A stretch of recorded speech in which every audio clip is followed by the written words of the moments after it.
Hi, Pam here. I wanted to come in and share a tip with you guys on a way of making things just a little bit quieter in the kitchen. What I have found is things like cereal can be very, very loud. Like when you go to open it and you hear that cellophane and you're trying to get it out and then it starts pouring and it's just a lot of noise, especially with the cellophane. So what I do is I got these big jars and I fill them up with the cereal. This makes things a whole lot quieter. All you have to do is remove the lid and pour it out.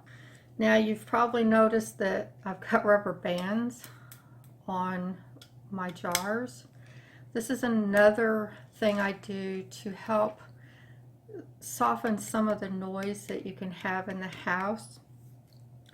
We do a lot of canning, and so I grabbed some pickles here to show you. So when you've got them clanging against each other, they can get really loud sometimes, but with the rubber bands, it gives you that little cushion to help make it quieter. Another item that makes a lot of noise in the kitchen is bags of chips. When you go to open them, it's lots of noise because you got to fight to get into them. And then when you have it all filled up, you got your little clip on there and you take it off and you're pulling it open. Once again, you're making all that noise. And so I also put chips into containers like I did with the cereal.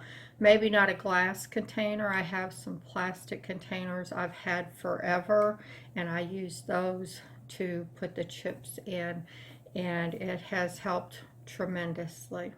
Thank you for joining me today for these couple of tips. I hope the things I bring to you will be helpful and that you too will have a quieter kitchen.